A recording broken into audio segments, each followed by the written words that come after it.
My dear friends, today as we celebrate the twin feasts, the independence and the Assumption of Our Lady, we see a lot of things similar in both these feasts or the celebrations.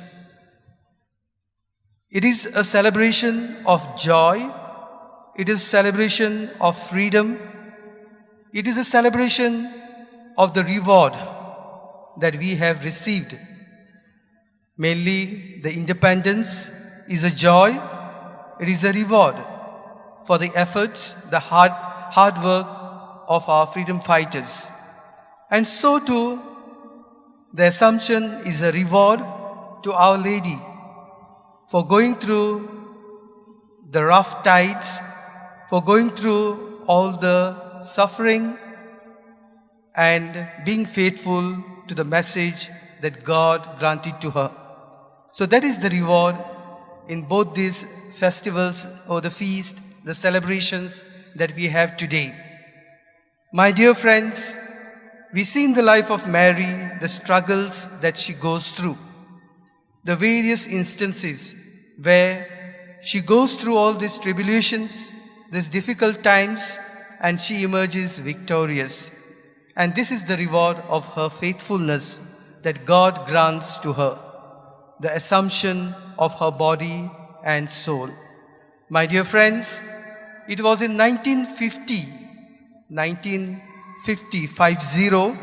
that Pope Pius XII, he came up with a decree where he declared this feast of Assumption, that after the course of Mary on earthly life was over, she was taken to heaven, both body and soul. And she was given the glory, she was taken to the glory of heaven.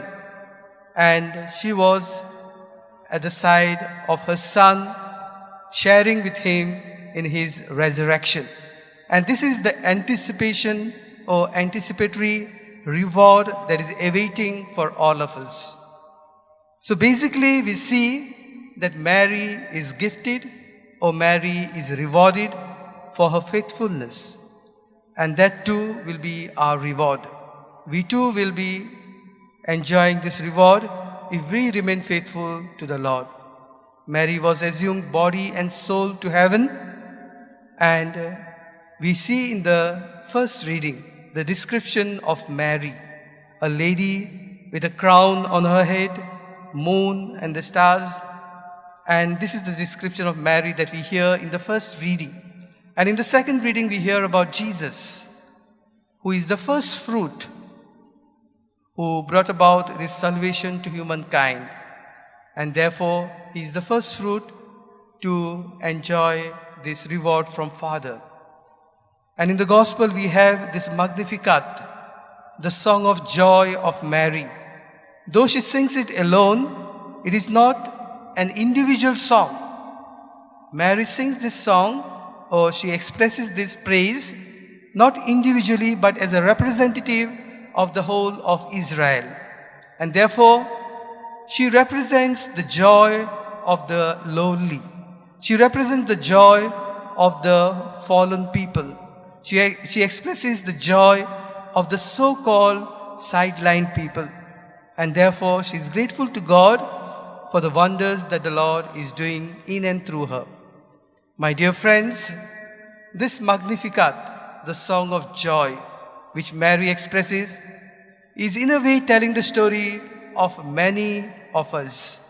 She is representing many of us if we have to consider in today's world. We see when we hear about Mary, yes, the Annunciation, the word came to her. But later we see that she is found pregnant with a child in her womb. And that is the time she is challenged. She has to face the social norms, the norms of the society. And she accepts these norms and she challenges these social norms. And so in a way, she is representing the society. Even today, the unwed mothers, those innocent mothers who are going through these struggles. So in a way, this woman can look at Mary at this situation where they too go through a similar situation. So she is representing all this section of the society. Then we see that she is called to be the mother of God, and she's all confused. How can that be? How can I be the mother of God? How can I attain this title? And what will that mean? So she's all confused. And this is a state of many of us, where we are also confused in our lives. What shall this be? What shall we be? So many questions, many doubts, maybe regarding our faith, maybe regarding our lives. And so in a way, we represent Mary at this juncture. We too represent Mary at this juncture where she is confused and she is not able to understand how she can be the mother of God. In our lives too, we also pass through these phases. Then we have the angels, the shepherds, resounding in joy the hymn of glory. And at the same time, we have others who want to take the life of the newborn baby. And so in a way, this episode represents the society where the values of the kingdom of God are all hidden, or they are choked down. They are not allowed to grow like the seed that is fallen in the thorns, like the seed that is fallen on the rocks. It grows, but it cannot grow more further.